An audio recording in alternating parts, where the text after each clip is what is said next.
अस्सलाम वालेकुम। ईद के लिए सेवइयों की रेसिपी शेयर करूँगी विद टिप्स के साथ। बहुत मज़ेदार खिली-खिली सी खुशबूदार सी इंस्टेंट सेवइयाँ बनेंगी। बिस्मिल्लाहिर्रहमानिर्रहीम। Welcome in foodie wellness kitchen. जी, सेवइयाँ बनाने के लिए यहाँ पर मैं देसी घी ले रही हूँ। आप कोई भी ऑयल ले लें, बनस्पति ले लें, जो भी अवेलेबल हो वो आप ले लें। फिर इसके अंदर ड्राई फ्रूट्स, इसमें मैं मेवा या बादाम, किशमिश और इलायची के दाने, इसको थोड़ी देर के लिए रोस्ट करना है, तकरीबन 1 से 2 मिनट के लिए बिल्कुल लो फ्लेम पे। इसके अलावा अगर आपको कोई और ड्राई फ्रूट्स पसंद हो, वो भी आप ऐड कर सकते हैं और इसको आपने 1 से 2 मिनट के लिए बिल्कुल लो फ्लेम पे आपने करना, ज़्यादा जलाना नहीं। फिर हम इसको किसी बर्तन में निकाल लेंगे ठंडा होने के लिए और इसी फ्राई पैन में मज़ीद 1 से 2 चम्मच शामिल करूँगी और यहाँ पर मैं रोस्टेड जो बारीक सेवइयाँ होती हैं, वो 200 ग्राम वाला पैकेट लिया है और टिप्स ये है कि आपने इसको इसी पैकेट के अंदर तोड़ लेना है, सारा गुच्छा इस पे निकाल देना है, ठीक है ना? क्योंकि अगर हम अलग बर्तन में निकाल के इसको तोड़ते हैं तो बहुत ज़्यादा बिखर जाती हैं, इसलिए आपने इसी पैकेट में इसको तोड़ लेना है और फिर किचन की जो सीज़र है उसके साथ आपने इसको कट कर देना है, फ्राई पैन में शामिल करें और फ्लेम अभी भी बिल्कुल लो है और 2 से 3 मिनट तक इसकी बुनाई करेंगे। ये पहले ही रोस्टेड होती हैं, लेकिन इसको दोबारा रोस्ट करने का मकसद ये होता है कि इससे कलर बहुत ज़्यादा अच्छा आता है। जब 1 से 2 मिनट आप इसको भून लें, फिर इसमें शामिल करनी है आपने हाफ कप चीनी। चीनी आप अपने टेस्ट के हिसाब से कम या ज़्यादा कर सकते हैं। फिर 1 से 2 मिनट हम इसको चीनी को मिक्स करेंगे ताकि थोड़ी-सी मेल्ट होना शुरू हो जाए और इस दौरान आप नए हैं और मेरे चैनल को सब्सक्राइब नहीं किया तो ज़रूर कर दीजिएगा। नेक्स्ट इसके अंदर जो हमने फ्राई किए हुए नट्स थे, वो सारे इसमें शामिल कर देंगे। थोड़े से मैंने रख लिए हैं गार्निश के लिए और 1 से 2 मिनट इनकी मिक्स करेंगे ताकि अच्छे तरीके से ये जो सेवइयाँ हैं उसके अंदर ड्राई फ्रूट्स मिक्स हो जाएँ, अभी चीनी मेल्ट नहीं हुई।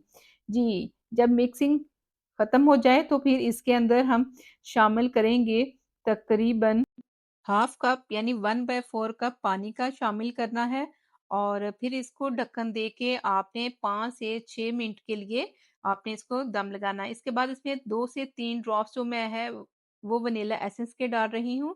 इससे टेस्ट और फ्लेवर और खुशबू बहुत मज़े की आती है। तो ये तमाम चीज़ें शामिल करने के बाद हम इसको मिक्स करेंगे। मिक्स करने के बाद इसको आपने तकरीबन 6 से 7 मिनट के लिए आपने इसको लिड दे के तो पका लेना है, ठीक है? और इसका फ्लेम आपने बिल्कुल लो रखना है क्योंकि ये दूध वाली सेवइयाँ हैं, ये मोटी सेवइयाँ नहीं है, तो इसलिए फ्लेम का आपने ख़ास ख़्याल रखना है, ठीक है ना? ये देखें अच्छे तरीके से मैंने इसकी मिक्सिंग कर ली है, तो अभी जो हमने इसमें पानी शामिल किया है और इसी पानी में ये गल जाएँगी। अब मैं इसको तकरीबन 5 से 6 मिनट के लिए ढक्कन दे के पकाऊँगी, ठीक है ना? और आपको मेरी वीडियो कैसी लगती हैं, कमेंट्स करके बताएँ और किस जगह से देख रहे हैं, ये भी ज़रूर बताइएगा। आप इसी तरीके से बनाते हैं? ये देखें जी 5 से 6 मिनट के बाद मैंने ढक्कन उठाया और ढक्कन का जो पानी होगा, वो भी जो स्टीम होगी, वो भी आपने इन सेवइयों के अंदर ही डाल देनी है, ठीक है ना? एक बार फिर हम इसको अच्छे तरीके से मिक्स करेंगे। अब वो है टिप्स ये, जी, फिर आपने हाफ कप यानी 1/4 आप इसमें दूध शामिल करना है। अच्छे तरीके से इसको ढक्कन दे के मिक्स करके रख देना है, दम दे देना है।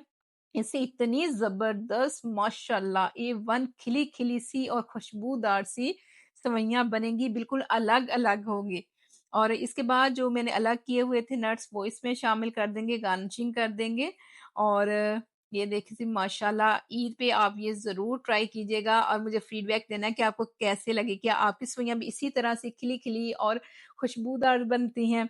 आई होप आपको मेरी ये रेसिपी अच्छी लगी होगी। अब मैं आपको दिखाती हूँ। ये देखिए माशाल्लाह ये देखिए हालाँकि ये दूध वाली सेवइयाँ हैं, ठीक है ना? मोटी सेवइयाँ नहीं है और ये देखिए बिल्कुल घुली-मिली नहीं, बिल्कुल अलग-अलग से हैं, खिली-खिली सी हैं, खुशबूदार सी। आई होप आपको मेरी रेसिपी अच्छी लगी होगी। आपने अपने तमाम फैमिली फ्रेंड्स के साथ इसको शेयर करना है, ठीक है? ताकि वो भी ईद पे मीठा बनाएँ और खूब एन्जॉय करें। Thank you for watching. अल्लाह हाफ़िज़ and don't forget bell press icon.